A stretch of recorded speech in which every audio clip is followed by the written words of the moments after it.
I need to save Cedric. Hashtag fangirl alert.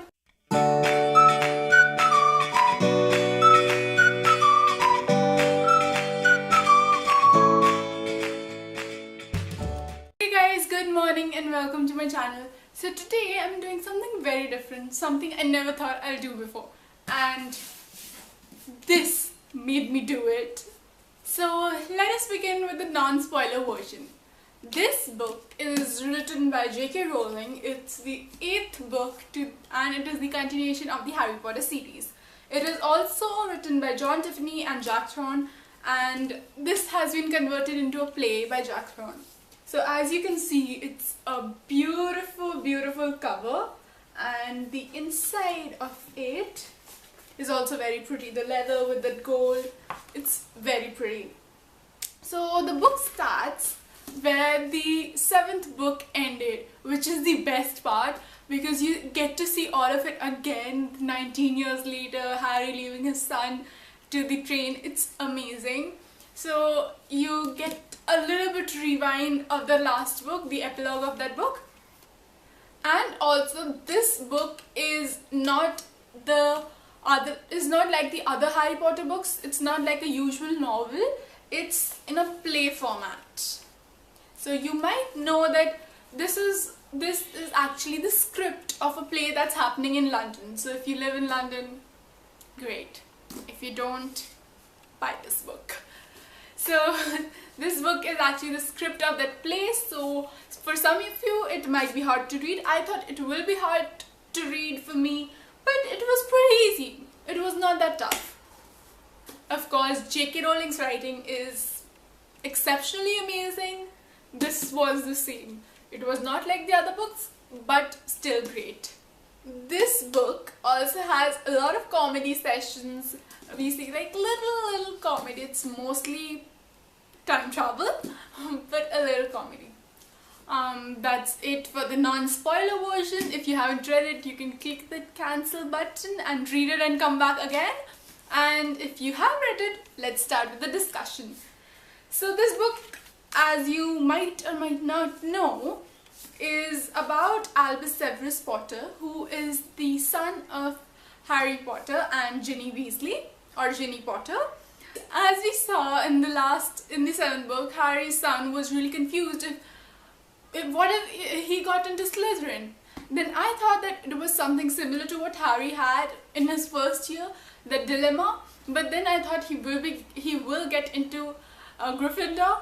But then the first shocker comes. Like, this book is filled with shockers, and if you go into this book without expecting anything, after every chapter you will be like, what?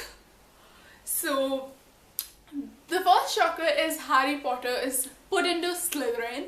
Albus Potter is Slytherin. And that's not it. His best friend is Scorpius Malfoy, who is the son of Draco Malfoy. The main theme of this book, around which this book actually revolves, is Albus Severus wants to save Cedric Diggory because he thinks that Cedric was killed without any reason because Voldemort said kill the spare, and Cedric was not supposed to be a spare. He's a human too. He was supposed to live and Harry was supposed to die, but because of Harry, Cedric died. So they both find out a time turner using the Polyjuice potion, and they get into the ministry to steal the time turner. Then they start going back to the 4th year of Harry Potter when the Triwizard Tournament was held. We see that after that Triwizard Tournament, no more tournaments were held because Cedric was killed, and that was not supposed to happen. So there are a lot of visits back in time. So this goes back and forth in time. So I don't think it was that hard to read. So the first visit back in time is when the Dragon Tournament was held, and in that these two boys wear Durmstrang robes and try to get the wand of Cedric so that he could not perform. And when they come back in the real world, they see everything has changed. So now Ron is not married to Hermione, Rose Weasley does not exist, Ron is now married to Padma, and they have a son called Panju. Harry Potter has become this arrogant person who is very unrealistic. His son has one best friend and he wants to take him away from his best friend and everything like that. Then they see that, okay, everything has been messed up, Cedric still dies, so we need to fix this. So they make a second visit back in time, and this time they humiliate Cedric, and then they also send a spark around the sky saying Ron loves Hermione. So after that, when they come back in time, they see that things are getting worse. So this time, it's not a happy place.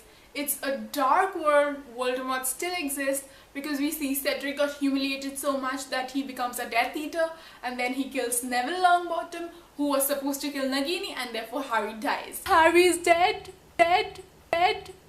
And now this day they are celebrating Voldemort Day, and we see that Scorpius is all alone right now, and he's become the Scorpion King, and he rules everything, and Voldemort still exists.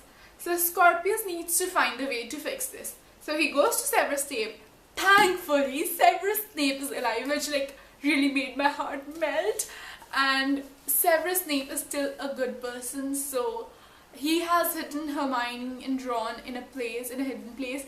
And then they go to Hermione and Ron. Scorpius explains everything. Hermione, being the smart one, obviously tries to fix everything by going back in time and fixing all this mess. And then the best part of this book comes.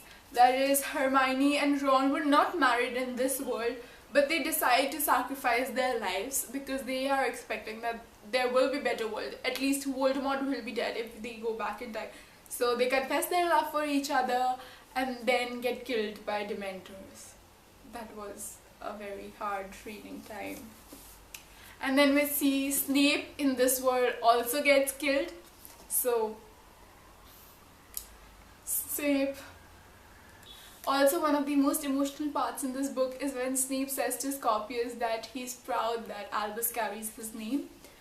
And then Delphi, who was supposed to be the cousin of Cedric, gets to know about this time turner thing and gets to know that everything has been fixed. So she wants to go back in time. Wait for it. She is the daughter of Voldemort. Can you believe it? Voldemort has a daughter. So from the starting of the book, we were suspecting something, that there might be a Voldemort's child, because it says cursed child. When I read the cursed child first, I thought it's Albus. But then I realized that it might be Scorpius because there are rumors he is the son of Voldemort. But I couldn't have expected Delphi. Like, it was such an unexpected twist. This was a shocker, like a huge shocker. I was texting all my friends like, can you believe it? This is happening in this book. How is this happening? So after that is done, Delphi goes back in time and then she wants to save his father. There are a lot of things, I won't tell you each and everything, but somehow Albus manages to send his father a message, and his father also travels back in time and then makes everything the way it should have been.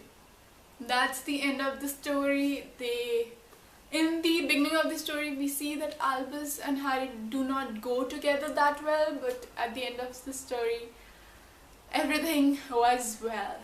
So one of the most weird parts is that I never expected an 8th book, because at the end of 7th book they said all was well.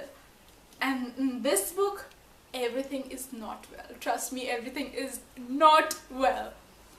Now after reading this book, I cannot wait for a 9th book. I know that is too much to expect, but yes, I need a 9th book. I would also want this book to be converted into movies. I know it won't be that fun if Daniel Radcliffe, Emma Watson do not get into this movie, but still it would make a great movie. Overall, I would rate this book a 9 3/4 out of 10, and I enjoyed reading it. I hope you do too. If you like this video, make sure to give it a big thumbs up and click that subscribe button. If you want to check out my last video, it is down there, and my travel vlogs and everything else is at the information up there. You can also follow me on my socials because I share some fun stuff over there too. All the information is down there, and I'll see you soon. Bye.